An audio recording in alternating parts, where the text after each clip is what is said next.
you watch the Bucks Packers game and watch the Packers just get shellacked. Right. It was Packers for one quarter, and then I actually turned away.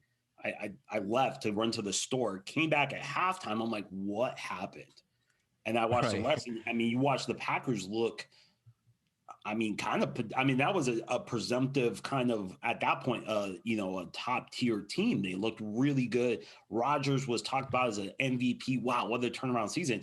And they looked about as bad as it gets. So it's just like you said, it's completely wide open. I think a lot of it has to do with the fans, right? Like as a defense, when you play at home and your crowd's into it, Right. Offense, and they're doing this, like, hey, can't, and they have to, silent count and all that. It really affects what an offense can and cannot do, right? And I think Yeah. you're just seeing that because there's no, I mean, most stadiums don't have fans. Even the ones that do have a very limited amount that aren't, it's not like they're creating enough noise where you have to, make any changes. It's allowing the offenses to kind of be a little more, just not have to adjust like you would. And I think that's one thing. I know the Niners, Shanahan said today, he was disappointed because the city of Santa Clara said no fans in the stadiums, even though I think Governor Newsom said that they would allow fans.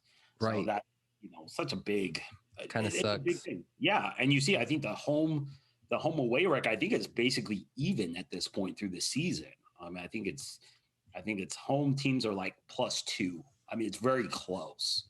And Yeah. it's because there is no home field advantage now. You're just at another stadium, but it's It's pumping true.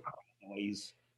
I like you wouldn't know, like if you watch the game, you don't know where they're playing. You wouldn't know that they were playing at home or on the road. Like it's almost quiet. It's weird. Yeah. I think that's what the Niners really feed off of the crowd there Oh at yeah. Levi's. Oh You saw it Sunday night against the Eagles. You saw it against the Dolphins. They were flat, and a lot of it is the fans getting the players going, and that has a lot to do with it. And I think yeah. that's being kind of overlooked Oh in yeah. a Big. way.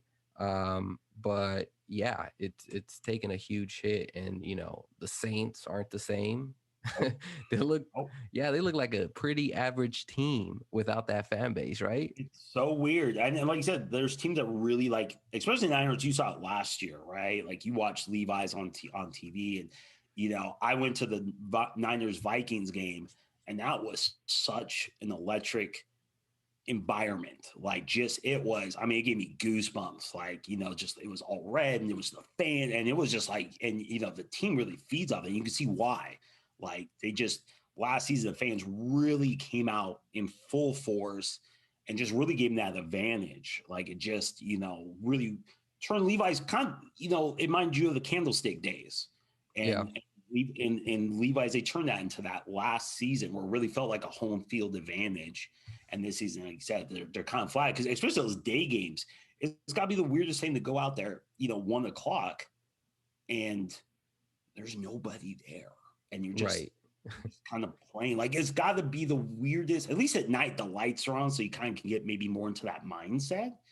But on the afternoon game, when there's nobody there, it's got to be the weirdest, emptiest. You're in this empty stadium. It's got to be the weirdest thing. I can't imagine that. Like, and trying to get pumped up. Like, all right, let me wave to absolutely nobody. Let me, like, there's just Yeah. you're just there. You might as well be at the park, like around the corner at that point. Like there is no different, Right. really.